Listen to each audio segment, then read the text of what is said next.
tonight. Today, I'm playing Nancy Drew, Legend of the Crystal Skull, Part 2. Part 2. So in the last stream, we left off in Renee's bedroom, and we got a chocolate bar, Cocoa Kringle, for Renee.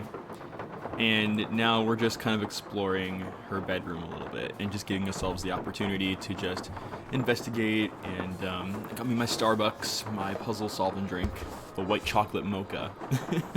And I am ready to solve the case. Oh, you know what? Before I start, I have to do something really quick.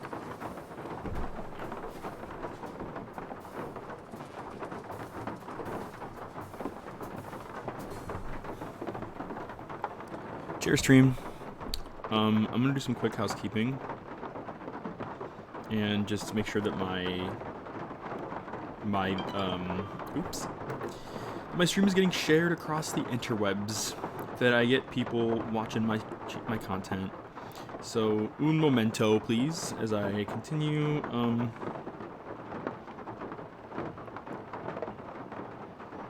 Let's see.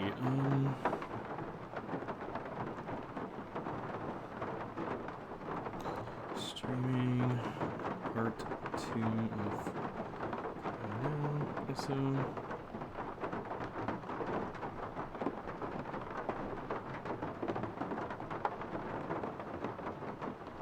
Okay, so I got that ready, and then I'm gonna put it on my own,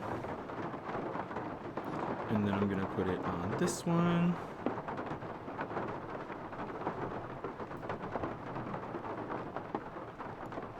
Sorry, I'll be getting ready in a second. I'm just posting these links. We're going to Drew Legend of the Crystal Skull. Let's be a detective. Yes. Okay, perfect. And then I'm just gonna make sure that my stream looks okay, that I can hear my own voice. I think I'm good. Oh, for those of you here, hi, I'm the Italian Gamer Joe, and welcome. I am getting ready to play Nancy Drew, Legend of the Crystal Skull. This is part 2. So, what I'm going to do is, I'm going to go give the chocolate bar back to Renee, and make my way back downstairs. And, there's a few other, things I'm going to do as well, but for now, let's just go back and give the chocolate bar to Renee, because she's been waiting a whole day for that Cocoa Kringle goodness. I wonder what a Cocoa Kringle tastes like. I know that Her Interactive did a short promotion where they were sending out Cocoa Kringle bars to people. If anybody knows what a Cocoa Kringle tastes like, let me know. You bring me that Cocoa Kringle bar like I asked? Yeah, we did. Right here. Bless you. I'm so hungry I could devour these plants I'm potting up, dirt and all. How else may I be of service to you? The weird symbols on the wall in your room, do you know who painted them? Way to just call someone out. Those weird symbols on the wall in your room, do you know who painted them? I did. Fact of the matter is, there's a spirit living in that wall. What? A spirit? Got a voice that it sends shivers down the spine of Dracula himself. Used to hear it sometimes, in the dead of night, half talking, half whispering, saying this one word I never heard before, like it was from a language no one on earth spoke. And suddenly, I knew. The spirit was trying to cast a spell on me, so I got me a book and found out that by painting the word I heard on the wall, syllable by syllable, in hoodoo signs, I could counteract the word's power. And you know what? The spirit has not spoken that word or any other since. What was the word? Darling, a sack Cocoa full of Kringle. water moccasins couldn't get me to say that word out loud. Nor will I write it down. No, sir. Not ever, ever, ever. I'm imagining the word to be something so, innocuous, puppy. I'll leave you to your potting. Come see me anytime. Alright, well, we gave her the Cocoa Kringle, and now that we did that, we're going to go back inside, and we're going to solve a puzzle in here that I was trying to solve yesterday in my stream, and I couldn't figure it out. So for those of you that are in the stream, we're going to try to solve this puzzle again. I was watching my stream back, because I do that a lot. I watch my streams, and I watch, what I was doing to help me remember, and it's just entertaining for me to like help me study my own content to see how I can do better. But I was looking at myself solve the puzzle, and I'm like, there has to be a way I can solve this. Like, there has to be. I was totally doing it wrong. I was screwing it up, and I think I know what to do. So we're gonna give it a shot. So yesterday I came up with this bright idea to do that, and then help me get to the other side by doing that. And I think I know what to do. I think you have to grab this marble and push it so that it stays and blocks the laser completely. And then I think we have to push the marble here so that it blocks the other laser. Now that both are blocked, now we have full access to this box again, which we can bring down here and help us get to the other side. So my question is, how do we do that? And I'm guessing if we go up, we can push it like this. We can go down this way. And believe me, like, I just sat there and watched myself stream yesterday, like, trying to figure this out, because I was so frustrated. I'm like, how do I do this? And it wasn't until I watched it that I was like, oh, it's not about the marbles, it's about the box. Ta-da!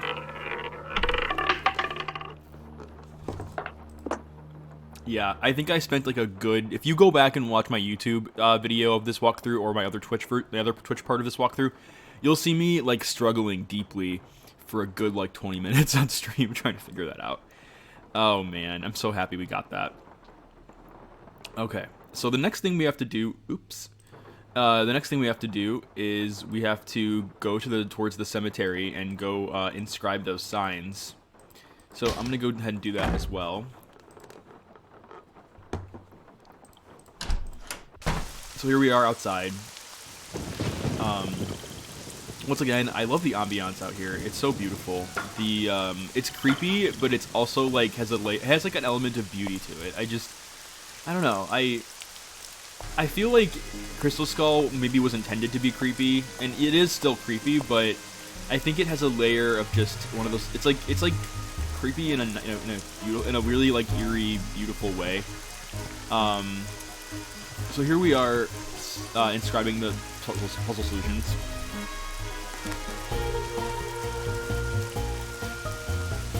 I think another example is like, this game reminds me a lot of Ghost of Thornton Hall. I'm not going to spoil any of these games, but Ghost of Thornton Hall I think was more creepy and more scary because it was intending to be scary, where this game is more like mysterious and not really as creepy, I guess. Well, I don't know. Does that make any sense? Alright, so we got all the inscriptions. So now we can go ahead and leave and come back to the way we came, which was this way? I think it was this way. Yeah. So here we are back at the house. And we're going to go ahead and make our way back around to that puzzle. We're going to close the inventory. And then make our way over here, and then make our way to that piece here. Okay, so the next question you're probably thinking is, well, what are the symbols and what are the order of the symbols? Well, if you look at each specific square, you'll see that each square has a design on it. Like this has like a flowery design. This has more like a regal design. This one's definitely more flowery. But anyway, if we go ahead and look at the pieces, so this one has like the super flowery. It's a coffin. So that one's correct already. This one's the crow, and the crow has the flowery design. So we can go ahead and distribute this to the crow. Let's see. This one is the like swirly one, and it's the worm. So it's this one. And then finally the one with the, looks like it's underwater or something. I don't really know. Nope, that's not it. That's it. And it's the skull, or it's the bones. Okay. So let's go ahead and there we go. And we got a key. I can only assume that this is the key to the actual crypt itself. I'm imagining that if Bruno Bollet was built, if Bruno Bollet really did make that entire cemetery like design, I'm imagining that he purposely hid the key to the crypt in there on purpose. I wouldn't imagine that to be like the key to the. I mean, like for example, there's a few rooms we've been to before that had any keys, but I'm guessing that's the key. I love the outdoors here. Like it's so like beautiful. Okay, so we're gonna make our way, and we're gonna continue up this way. And here's the crypt. Oh.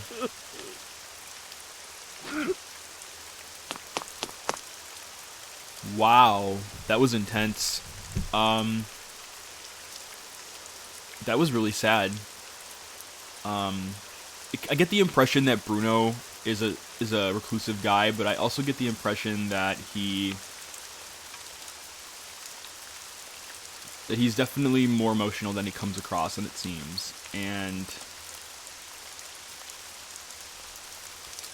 I find it very interesting that he's the type of person that he presents himself a certain way in front of people, but then when he's by himself, he's just a wreck. He's kind of just going through a lot himself, and I get the impression that this is somebody that perhaps has been so alone his whole life. He's never really had connections his whole life, other than what he had what he said, like friends at school and stuff. But I get the impression that this is someone that's so used to being alone that he's really struggling inside, especially at the death of his uncle. Like this was like his only familial connection.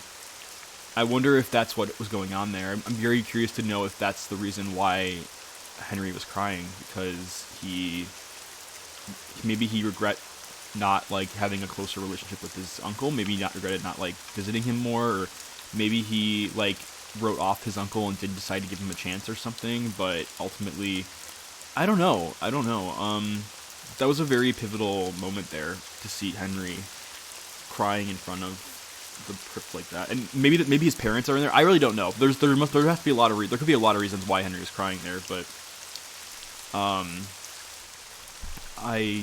wow, it's really interesting seeing that emotional side to Henry, and that there's definitely deeper layers behind the scenes of who he is, and that he's not just a reclusive guy for a reason. Like he's obviously hurting. He obviously has an internal struggle inside. So it's very interesting to see that side of him. And here we are inside the crypt.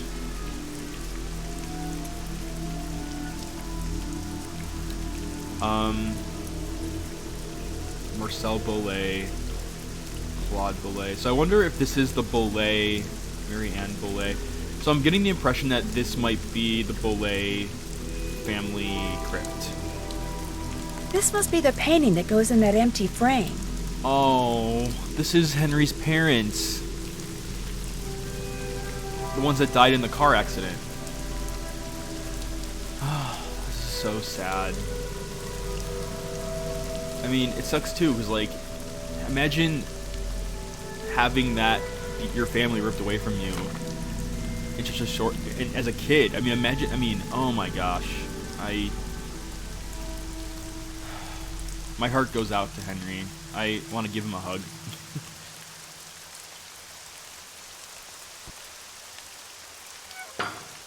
Alright, let's go ahead and head back to the house.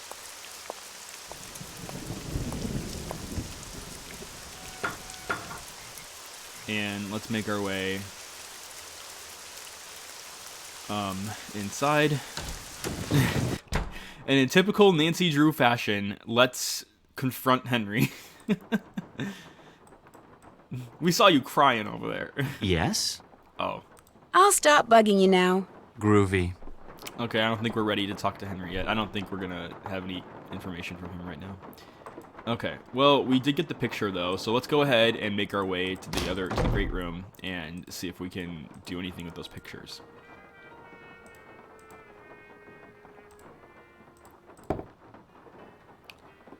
Okay, so now that we put the picture back, nothing's happening. I think there must be something else we're gonna have to do at some point, but I just don't think we have all the solution for it yet. So I'm gonna go with my to-do list and see what we have. Did that. Check. Okay, figure out how to open that chest. Oh yeah, we have to do that still. Still have to do that. Forgot to deal with the symbols on the wall. Get a Cocoa Kringle bar from Renee. We did Check. that. Get some paper. Check. Did that. Find the key. Check. Did that. Find out in what position the feathers on the head of that one buzzard statue in the garden are supposed to be in. Yeah, we didn't do that yet. Explore the cemetery next door and look for clues. Did that. Did that.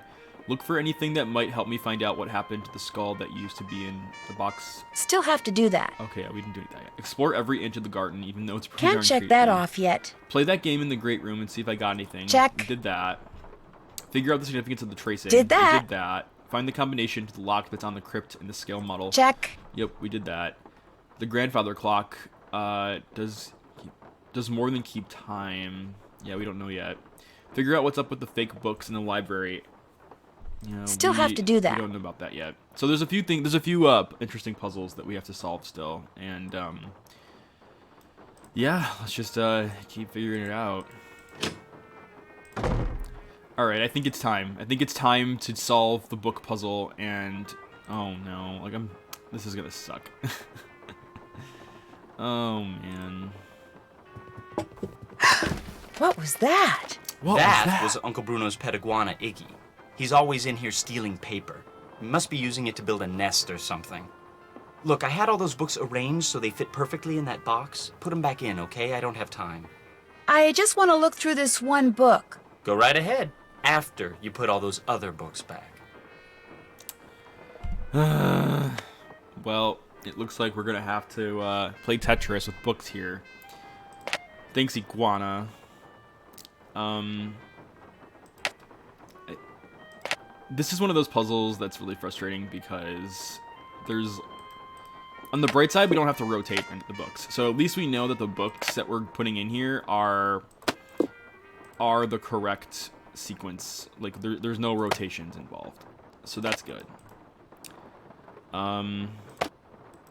It just sucks because you have to, like, feel your way through this, and...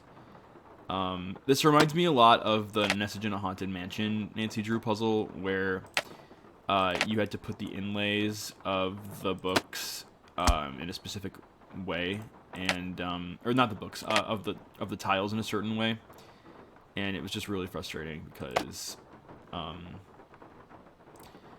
no, what happened? I thought, oh no. All right, let's do this again. I'll try to go fast. How did I do that?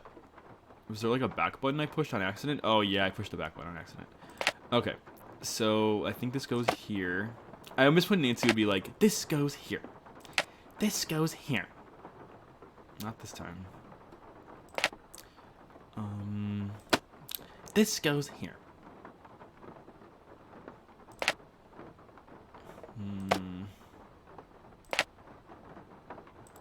I think this might be the solution, but we shall see.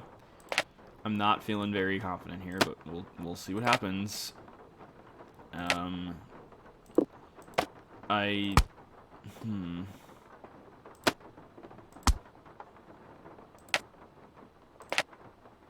Could this be the solution? Is this a lot easier than I made it out to be? Oh, we did it! That was a lot easier than I thought. The Crystal Skull, Fact or Fable by Hotchkiss. Oh, Hotchkiss! Oh my gosh. Beatrice Hotchkiss was in Nancy Drew 4. What was it? Treasure in the Royal Tower. No, wait. Yeah, she was in Treasure in the Royal Tower, and then she had a reappearance in Last Train to Blue Moon Canyon, I think. Hotchkiss has been in all the games. She's a very popular character in the game. Let's just check this out, though. One of the most ancient and widespread legends known to humankind can be summed up thusly. Scattered over the earth are 13 humanoid skulls carved out of pure crystal. At some point in the future, fate will bring the 13 skulls together and they will speak, imparting wisdom that will save the human race from annihilation and usher in a golden era of peace and enlightenment. There are several versions of this legend. In one, the skulls were created by Mayans, Incans, or Aztecs, and collectively form a repository of information detailing how and why humans came to be. Another legend credits their creation to the extraterrestrials who seeded the Earth with the human race and left the skulls behind to explain their actions at some point in the future. Yet another contends the skulls are ancient in origin, but more important, that each skull is somehow magical and in and of itself. The distinctive gifts they offer their owners reputedly include precognition, clairvoyance, telekinesis, and of course immortality. Some of the variations combine all the above. Is this like lore in real life, or is this like just lore in the game? I wonder, like, I'm very curious to know, like, if this is based on a real life thing, if these skulls actually are real. What is both indisputable and intriguing about the general legend and its smaller, colorful variations is that several mysterious crystal skulls have indeed been discovered in the past millennium, turning up in all corners of the Earth. What follows is an examination of everything that is currently known about these skulls, in hopes of separating the facts of their existence from the fantasies of human imagination. The Whisperer. The first documented reference to the crystal skull, known as the Whisperer, came in 1532. Oh my gosh. Shortly after Hernando de Soto helped Francisco Pizarro ambush and capture the Incan emperor Atahualpa at the Battle of Carmeca. De Soto's aide-de-camp, while updating the De Soto's expedition records, noted that during Atahualpa's subsequent imprisonment, De Soto befriended the Incan ruler. In time, Atahualpa told De Soto a secret. He possessed an exquisitely detailed life-sized human skull that the ancient ones had carved out of pure, clear crystal. He happened upon it at the hut of a deceased high priest whose astonishingly advanced age had caused his fellow priests, out of fear and jealousy, to slip him a fatal dose of poison. Atahualpa took a fancy to the skull and kept it, and soon realized that the skull, which he contended would sometimes whisper to him in an unearthly voice, using familiar words, was giving him immunity to all human ailments. As long as he possessed the skull, Atahualpa told De Soto he would live forever. But like the priest before him, and like everyone who possessed this particular skull after him, Atahualpa soon discovered that while the skull could perhaps protect him from the ravages of time and nature, it was no match for the treachery of his fellow man. To De Soto's great surprise and dismay, Pizarro had Atahualpa executed. Although there is no mention of the skull in De Soto's records, it is highly doubtful that the Spaniard would have left such a treasure behind when he returned to Europe in 1536. Indeed, the next documented reference to this crystal skull, which Atahualpa seems to have inadvertently bequeathed to De Soto, came in a letter written by a nobleman in the court of Philip II, the member of the Austrian Habsburg family, who took over the Spanish Empire in 1556. While a guest at the Habsburg Palace in Vienna, the nobleman mentions encountering a crystalline head of death, which as a manservant swore made utterances strange and low, too terrible for the ear to bear. Apparently the skull then made its way to France, most likely via Anne of Austria, who married King Louis III of France in 1615, because the next reference to a death's head carved from remarkably clear crystal can be found in the manifest of a ship belonging to René Robert Cavelier, Sieur de La Salle, a French explorer who in 1684 was preparing for a journey that would take the skull, ironically, back to the New World from which it had come. The fact that La Salle took the skull with him on his expedition to colonize the Mississippi River Valley suggests that he may have been aware of its reputation for conferring immortality upon its owner. But once again, his real enemy proved to not be of age or disease, but his fellow man. A group of his men stranded in what is now Texas after the expedition landed in the wrong place and antagonized the local Native Americans, eventually mutinied and killed La Salle so they could abandon their mission and head for the relatively safety of the French outposts in Canada. The Whisperer, however, appears to have been left behind and didn't reappear until almost 200 years later. The photo on the right, found in the basement of a library in Jonesboro, Arkansas, suggests that by 1881, Atahualpa's crystal skull had found itself in the hands of a traveling huckster who apparently used it to lure... July 17th, 1881. Curtis Kettle's Cures and Curiosities. The Whispering Skull, Wonder of... Okay. Potential patrons to his wagon so he could sell them various balms and elixirs. If he is the same Curtis Caldwell who, according to the census records, settled in Baton Rouge, Louisiana, he lived and worked to the ripe old age of 93, dying only when a dissatisfied customer set fire to his house in a fit of anger. If the Whisperer was in Caldwell's house, it no doubt survived the fire, but what exactly happened to it next has proved impossible to discern, and its current whereabouts is a mystery. But what is known about the skull's previous owners could prove very useful in solving that mystery, for all the people who have possessed it have had two things in common. They lived for an unusually long time, and they always, without exception, met a death with the hand of another. In other words, the trail that leads to the discovery of this particular crystal skull will likely be the one that begins with murder. Oh my gosh, that is so creepy. So, after reading all of that, it looks like the crystal skull, the Whisperer, is potentially somewhere in this house. And the Whisperer promises immortality, but does not promise immortality with the hands of a man. So you can get murdered with the crystal skull. So it may prevent you from getting a disease, but does not prevent you from getting murdered. And it's very interesting to see that that's what happened. That's the situation involved here. I haven't done that. So I think we can go ahead and... I haven't done that. Let's talk to Henry and ask about his uncle, and then there's a card we got from the book, so we're going to have to check out the card and the significance of it. Let's talk to Henry, though. Yes? How did Bruno die, if you don't mind my asking? Just dropped dead in the front hallway. I mean, the guy was 95 years old. Here, check it out. Myocardial infarction. That's doctor speak for heart attack. Attending physician, Dr. Gilbert Buford, 504-555-9970. Was that Bruno's doctor? And his best friend, or so I'm told. I've never met him. Interesting keychain. That's one of Uncle Bruno's glass eyes. It's the one he was wearing when he died. How nice. Anything else? I'm going to keep looking around. Sounds good. So it looks like Uncle Bruno, he lived to 95, and then he died of a heart attack. And there's a doctor that was tending to him that also happened to be his best friend. I wonder if there's any information that we can find about that doctor of his. All done. Still have to Call do Bruno that. Valet's doctor, Gilbert Bulford, and get the details of Bruno's death. Do we have the phone number for him?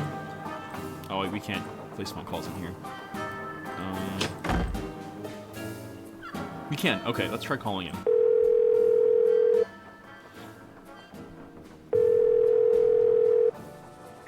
This is Dr. Gilbert Buford's answering service. How may I help you? I need to talk to Dr. Buford. Could you maybe give me a number where I can reach him? No, ma'am, I cannot. Is this an emergency? Sort of. I mean, it's not a medical emergency. See, I'm only going to be in town for a short time, and Dr. Buford and I have this mutual friend who died recently, and I just really need to talk to him about it. Need some consoling, huh? Yes, I need some consoling. Yes, we need That's consoling, it, exactly. please. Well, tell you what. It's against the rules to give you his phone number, but I can tell you that now that he's all but retired, Dr. Buford spends most of his evenings at his favorite gumbo stand down in the French Quarter. We know a gumbo If you stand by really French need Quarter. to talk to him, you can probably find him there. Great. Do you know the address? It's at the corner of Rampart and Domain. Did you say Rampart and Domain? I did indeed. Granny Pumpkin's Cajun Cooking. They make some darn fine gumbo. Thank you. Thank you very much. Thank you. You're welcome, and I'm truly sorry about your loss. My loss? That mutual friend of yours and Dr. Nancy. Buford. Oh, right. Thank you. That's very kind of you. Bye. Bye. Beep. Well, I'm glad that we figured that out. Well, it looks like we're gonna have to ask Bess another favor. Bess is not going to be happy with us. She's gonna be like, Nancy, again. I literally just got Starbucks. I just got a movie. I just got a new Netflix show that I'm watching. I really don't want to do this right now. Bess is gonna be so pissed. All right, come on, Bess. Feel bad for her. Hello? Hi, Bess. It's me. So what's been happening? Tell me everything. Well, let's see. Since the last time we talked, I was just about getting Does ready- Bess not have the number on her phone for Nancy? Hi, Bess, it's me. Like, Interesting stuff. But the reason I called is, I need you to talk to this doctor named Gilbert Buford, who, as it turns out, likes to hang out at a gumbo stand called Granny Pumpkin's Cajun Cookin', which should be right across from our hotel. You just want me to talk to him? That's it? Nothing nefarious? No black ops stuff? He was Bruno Bellet's doctor, and apparently his best friend, too. I just need for you to see if he thinks there was anything weird about the way Bruno died. What do you mean by weird? I mean, I kind of think maybe Bruno was murdered. Murdered? By whom? That's what I'm trying to figure out. Everyone's a suspect at this point. Including this Gilbert Buford guy? Well... Great, I'm gonna be chatting up Jack the Ripper. Oh, I'm sure the guy's fine, but be subtle, just in case. Well, I can see the gumbo stand from our balcony. If he's the guy that's sitting down there, I guess he looks harmless. Okay, I'll go talk to him. Thanks, Bess. Let me know what happens.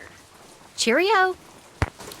So we're playing as Bess now, and we're outside the balcony of our hotel, and supposedly the guy down there is Gilbert, which is the doctor that was also the best friend of Henry. No, not Henry, I'm sorry, of Uncle Bruno.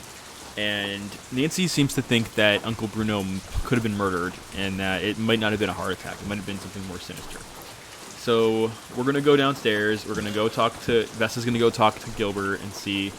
I think, though, Bess needs to work up some courage, so I think we're going to get her some gumbo first. Can I help you? Yeah, this time we're going to have the Lucky Jack's Jambalaya. Eat up. Oh my gosh, that looks so good! Oh man, I want to go to New Orleans one day, and I want to just try all this without the hot sauce, but what happens if we put the hot sauce in there? I hope we don't get a game over from this. Talk about spicy.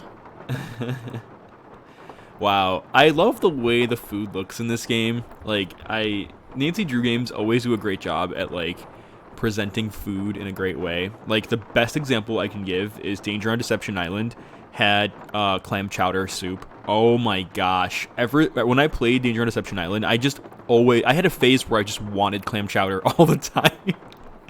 Because I was just like, oh man, I want clam chowder now. Because Nancy Drew games do a great job at, presenting food in a very fun, delicious way. And you can even hear the characters going, mmm. It's so cute. Okay. Let's leave for now and go talk to Gilbert. Alright, here we go. Let's go talk to him. Why, hello, young lady. How kind of you to grace an old man with your lovely presence. My name's Bess Marvin. Are you Dr. Gilbert Buford? I feel like both answers are interesting. Let's just introduce ourselves. My name's Bess Marvin. I'm looking for Dr. Gilbert Buford. Well, it's a pleasure to report that I am he. Yay. Oh, hey, Tim Tan. Howdy, howdy, howdy. We're playing a game called Nancy Drew, Legend of the Crystal Skull, and this is a game that came out a while ago. Nancy Drew games are my childhood. I've been playing them for years, and I'm going to start streaming some Nancy Drew games. They're mystery games, and my first part is up on YouTube and on Twitch as well, and you're more than welcome to check it out and watch it. The story is that Nancy is going to see a friend in New Orleans. It's actually her boyfriend Ned's friend, and his name is Henry, and Henry's uncle died recently, and because Ned is busy, he's asking Nancy, because she's already going on vacation here, to check up on Henry and just see how he's doing. So Nancy gets to the uncle's mansion, that mansion, and she goes inside and she gets knocked out by some mysterious man dressed as a skull. And we don't really know what happens after that. Nancy wakes up and she's like, what the hell happened? And this is where she meets Henry, which is Ned's friend. She meets Renee, which is the housekeeper, and those are the only two people at the house. And instead of leaving, she decides to stay and take matters into her own hands and get to the bottom of this, because that's who she is. Nancy is a person that likes to push the envelope. She likes to seek out the truth, because that's just what she does. And that is just the epitome of Nancy Drew. That this is what she is. She doesn't run. She fights. She sticks up for herself. She sticks up for what she believes in. Even if it could get her into trouble. But that's just who Nancy is. And right now we're playing as Bess, which is Nancy's best friend, and Bess didn't want to go to the mansion. She wanted to stay at the hotel. So apparently one of the contacts of Henry's uncle back when he was alive was this guy, Gilbert, and this guy's a doctor, and he was the one that wrote the autopsy report for the uncle's death, and it was apparently a heart attack. But Nancy is suspicious. She thinks that like maybe he was poisoned, maybe there's something that more than meets the eye. She thinks that perhaps maybe there's more. Maybe it's possible that the uncle got murdered, which is not good. So it's up to us to figure out. We're just questioning suspects now at this point, and we're getting more information. Do you mind if I join you? Of course not. A little lively discourse would brighten this gloomy evening considerably. This here is my favorite spot in the whole city. Delicious gumbo, pleasing view, particularly now, I might add. Oh my gosh. I'd like to ask you some questions about Bruno Bollet, if that's okay.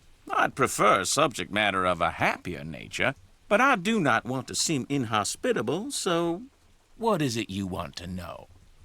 All right. Was Dr. Bollet your best friend? Is there any doubt in your mind as to how Dr. Bollet died? That's a very interesting question.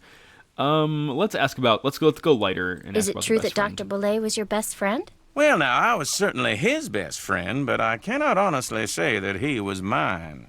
Fact is, while socializing with my fellow man, particularly with pretty young women such as Oh my yourself, gosh. has always been a source of pleasure for me, Bruno was just the opposite.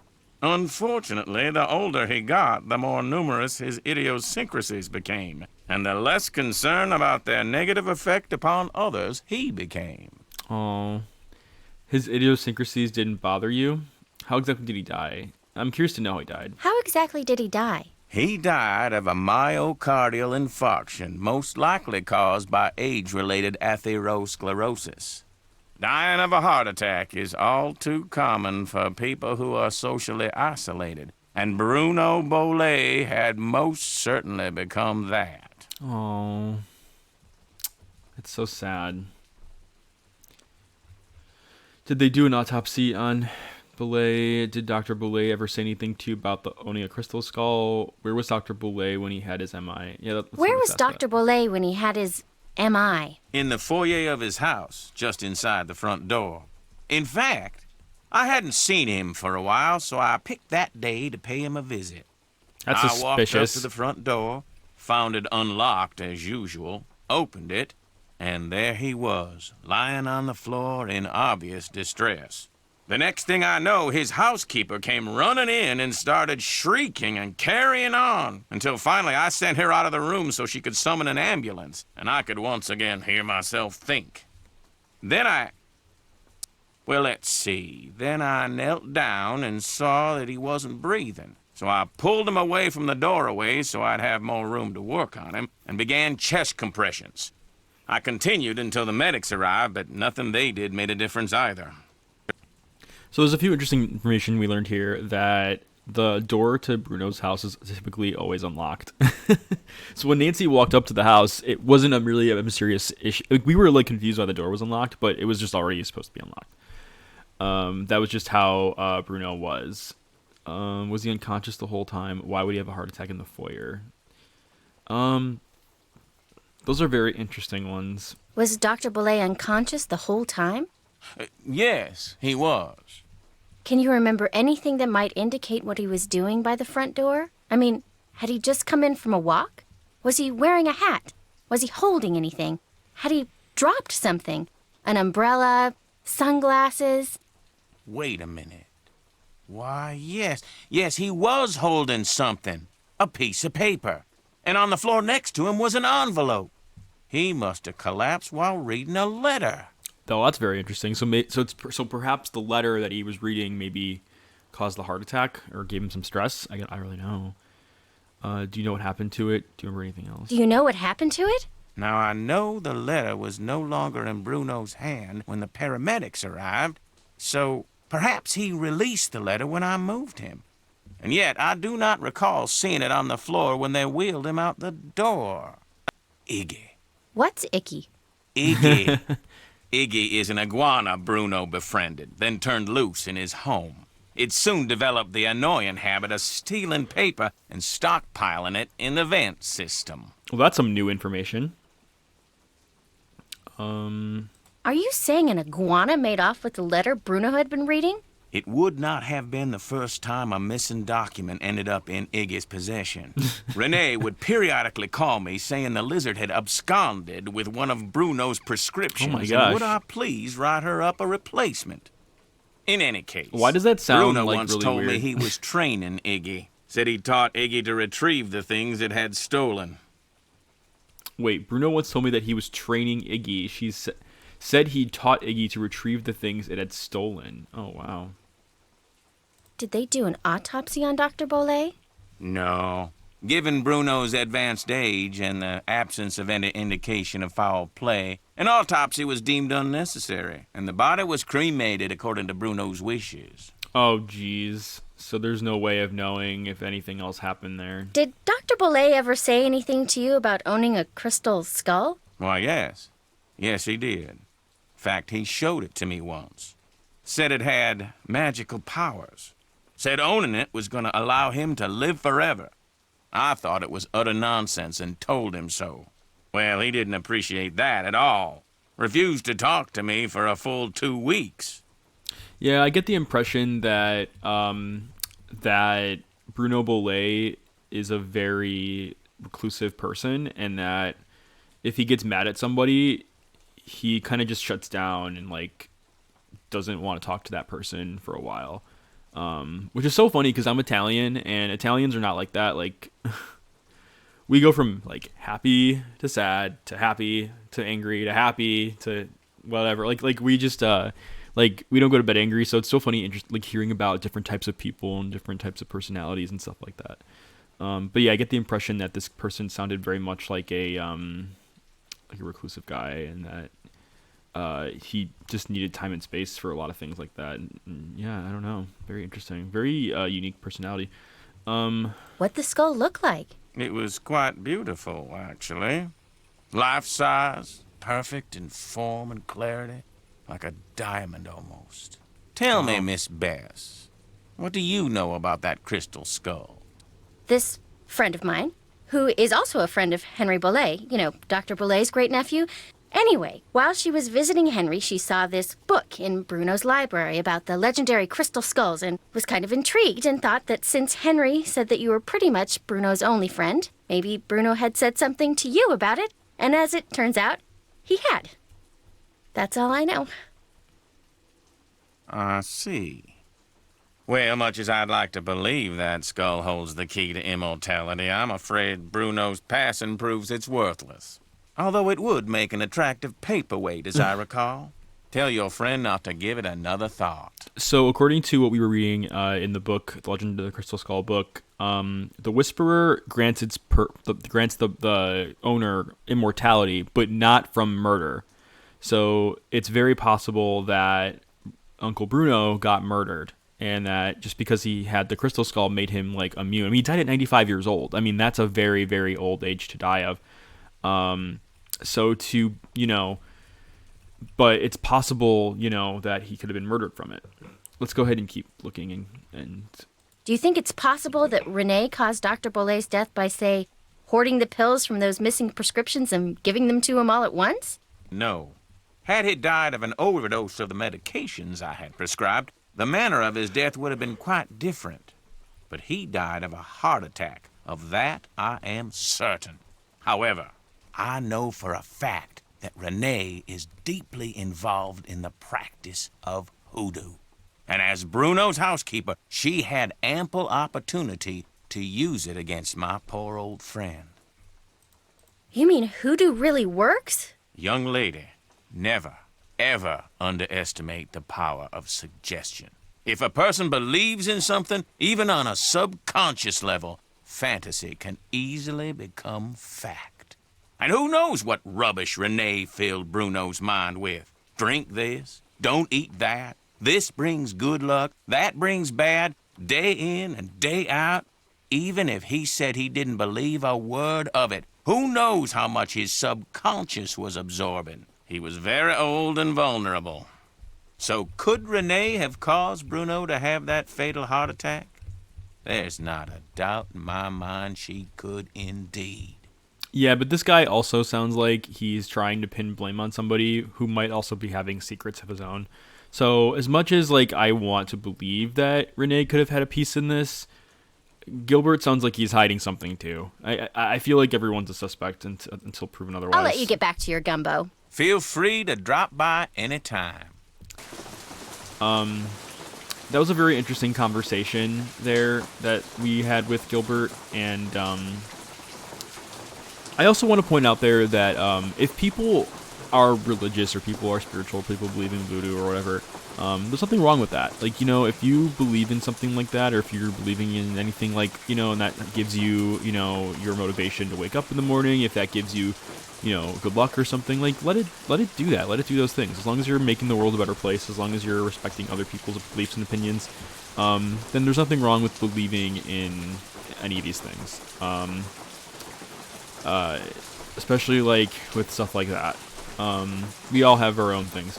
But anyway, I'm gonna go ahead and jump in and see if we call Nancy and just reiterate everything we talked about with her too. Hello? Hi, Nance. Okay, here's what's been happening at my end. So now we're gonna check over to Nancy. And that's pretty much it. Good work. I'll take it from here. Thanks again. Good luck. Bye. So now that we're playing as Nancy again, we can go ahead and go through our task list and just double check to see if we have any new tasks. I haven't So done we have that. to find the letter that Bruno was reading before he died. We already Check. called Bess. All done. Um, Can't check that off yet. so yeah, we're gonna have to find the letter that Bruno was holding.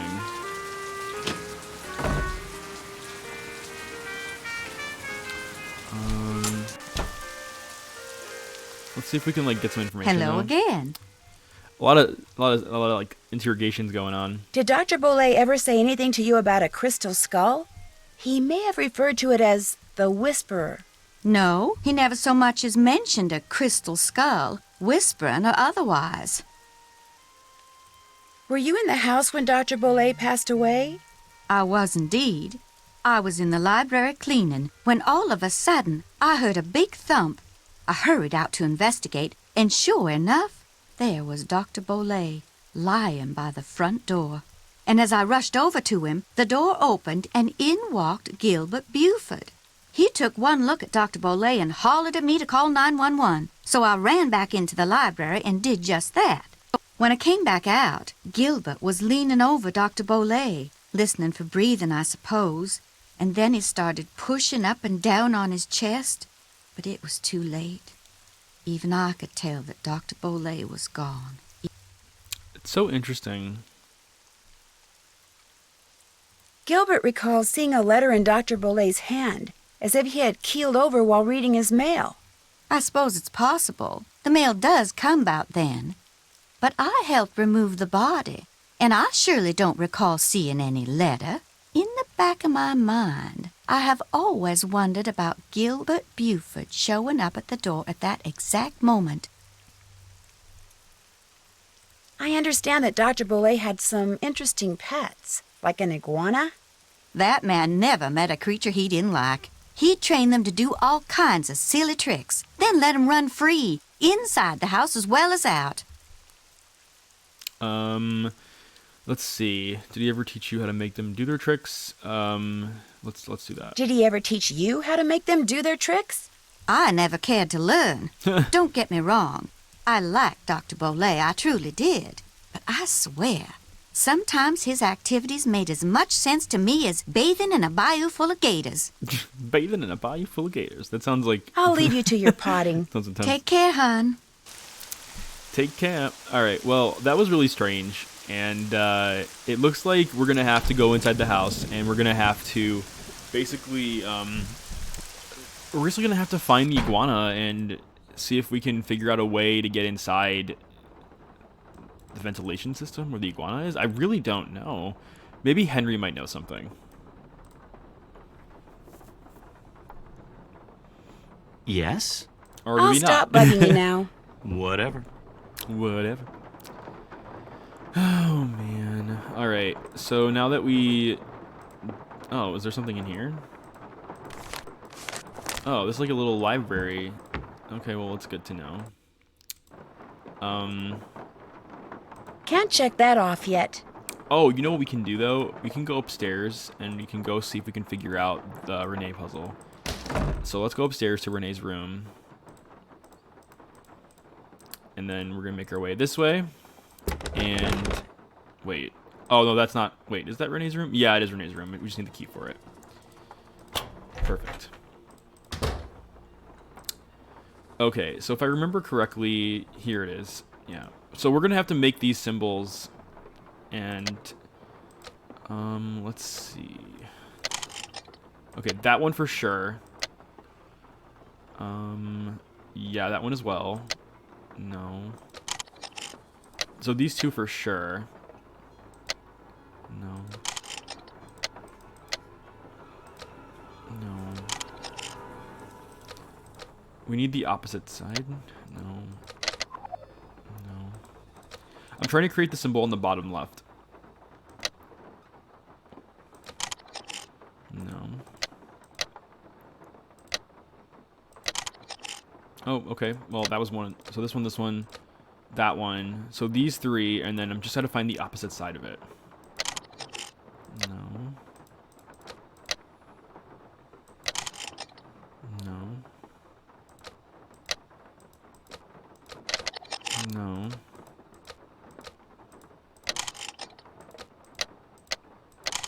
No. No. Oh, wait, that was it. Okay. This is it right here. No, no, sorry. So this one, this one, this one, and then this one. Wait, what? Was it? Okay, this one, this one, this one. Why does it not seem right?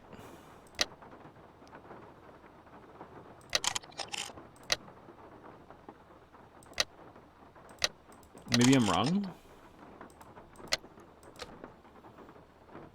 And then it was...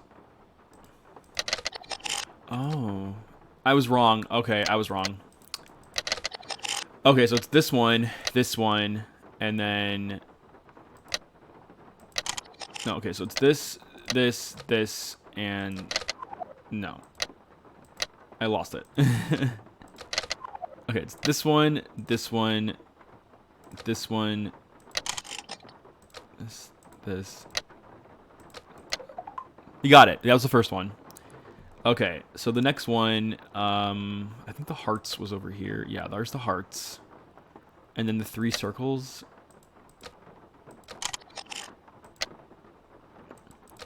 Okay, so these two, for sure. And then we need the 3 circles. These two.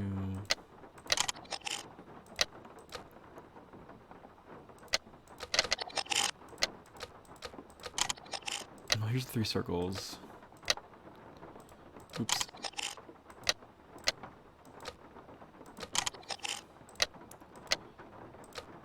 And then the thing on top.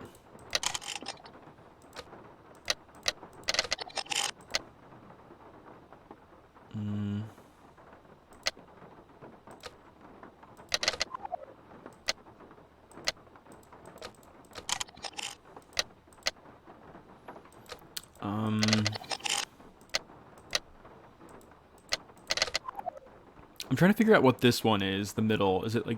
because it appears to be... okay, that's not it. No, that's not it. No, no.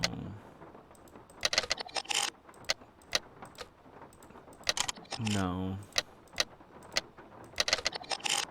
Okay, so my guess is that it's this one. No. It wouldn't be that one. Maybe it's... okay, I think this one's the one. And then this, and then the 3...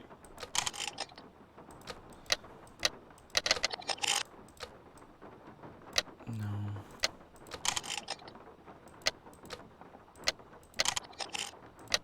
Okay.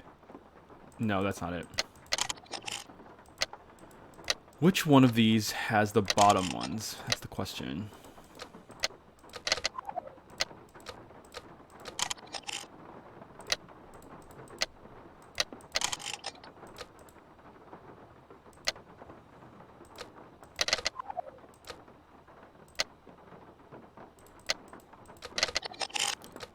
Okay, this is it. And then that's part of it. So 12 and then this one.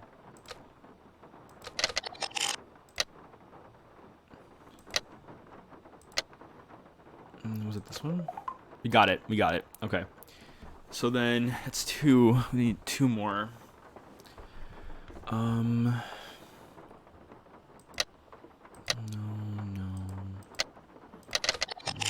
What was this one? Okay, that one is part of it. And then we just need the underbelly of it. Was this the underbelly of it? It does look like it. That also looks like it's part of it.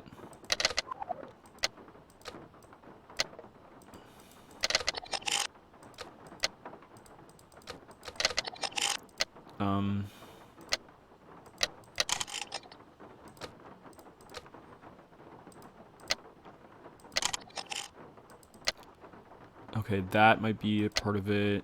No.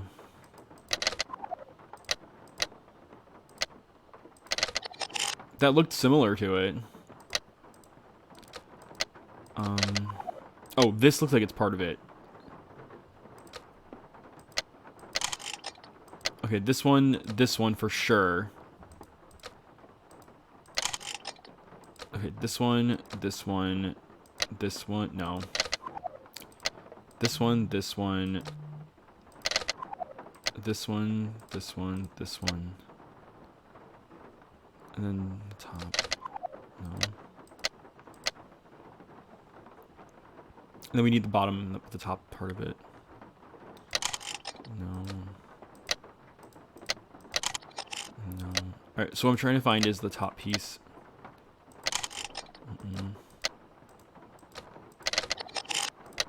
I'm gonna make my way down this thing and see if I can find it. It's this one.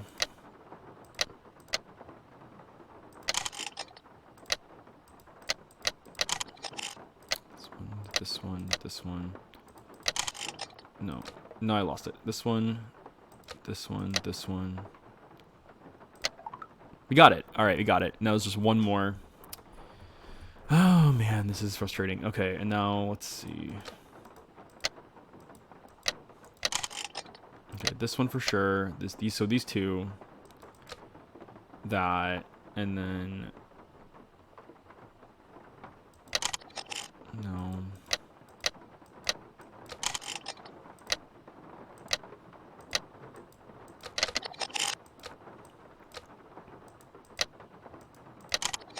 So right now, I'm just kind of like trying to figure out.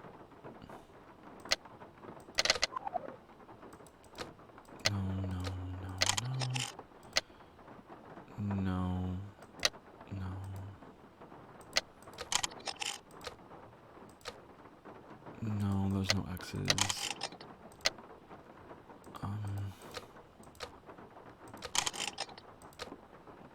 No. This is a very visual puzzle.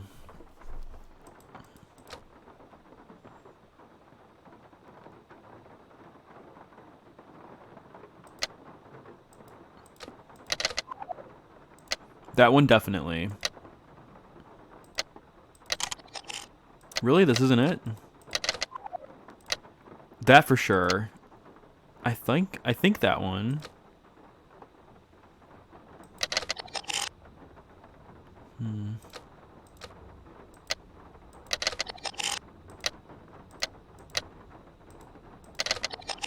Well, this for sure, and then these 2 for sure. Maybe there's another one that has the 3. Oh, that's it. Okay, so it's this one.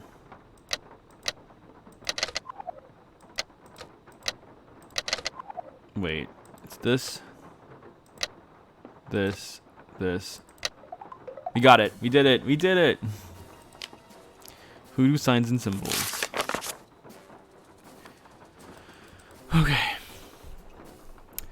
Spectriloquy. To most people, spells are cast using words spoken aloud, sound like gibberish, repetitive, nonsensical, and annoying, but these are powerful spells indeed, so powerful that there are only two ways to negate them. One is to discern the precise meaning and purpose to the spell and vocalize the appropriate counterspell, but this demands intimate knowledge not only of hoodoo words, but of the motivations of the spell's creator, and this is often impossible.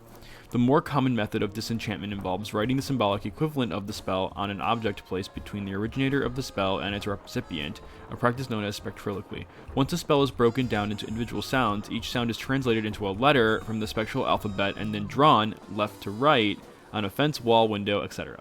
The spectral alphabet is comprised of 28 symbols and is based on 4 basic vowel sounds: A, O, U, E. Almost all hoodoo words can be represented by modifying these 4 basic symbols. Huh. Interesting. So, Renee mentioned that she thought a spell was getting cast on her. So my guess is that we're probably going to have to use this book that we found in Renee's chest to translate the words that are on her wall here. The word on the wall. So if we can... So we're probably going to do that. I've been streaming for an hour, so I think what we're going to do is I'm going to end the stream for today, and I'm going to leave it here. It's so funny, because this is the second stream in a row that I've ended in Renee's bedroom. So just to recap, like, what happened. We solved a bunch of puzzles. We solved a puzzle in the great room that involved marbles. We solved a puzzle of the crypt outside. We solved a puzzle... How else did we solve puzzles? We solved puzzles, like, all over the house. We also saw Henry crying for his parents and for his uncle, and that was a really sad moment there. We saw a moment of vulnerability with Henry, and it was really sad seeing Henry so emotional like that, and it makes me sad because people that internalize and bottle up a lot of those emotions sometimes let it get to them, and they internalize it so much that, and it's not healthy. It's important to talk to people. It's important to voice out your concerns, voice out your issues, and it's important to talk to people and not like block them, or not to not just block people that are looking to talk to you, looking to care about you. And you know, I think that Henry definitely looks like a character that's so reclusive, that he's so like, he didn't have like a good family system growing up because of the death of his parents, and then his uncle didn't want really anything to do with him, so his uncle sent him away to go to like boarding school, military school, all these schools. So he kind of was just forced to grow up by himself, and all he's ever known is being alone. So when you have this character that that wishes he could have, like, you know, like a normal family, or like not normal, but like a more close family, you see this like struggle, and this person comes across as reclusive, as creepy, as weird. But I get the impression that Henry is just really hurting inside. He really just wants to have a family. He really just wants to have something close. But at the same time, he's just so used to being alone. So it's a very interesting character dynamic here. But yeah, so in the next stream, we're going to use the spellbook we found in Renee's house, and we're going to try to, in her cupboard, I should say, and we're going to see if we can spell out the spells here. And then after that, we're going to see if we can try to figure out what happened to Bruno. It turns out that Bruno could be the keeper of the Whisperer Skull, and the Whispering Skull is... grants immortality to the owner, but not from murder. So it could be possible that Bruno died from murder. We don't know. So we're leaving the stream with a lot of interesting questions, and I may either stream tonight or tomorrow. So thanks again for all of you being here. Once again, I'm the Italian Gamer Joe. Feel free to drop me a follow if you haven't done so already. And for those of you that are here, thank you for supporting my stream and watching it. This is my first Nancy Drew game that I'm ever streaming, so it's also one of my favorites, so I'm really excited to see like what happens. It's been a while since I've played this, so yeah, I'm excited, and let's solve this mystery. Until next, everybody, I'm the Italian Gamer Joe. Feel free to drop me a follow, and if you missed the stream, you're more than welcome to watch me on YouTube and Twitch. I'll be uploading this video to YouTube as well. This is a walkthrough that's semi-blind, so I'm excited to see where it goes. Anyway, until next time, see you all later.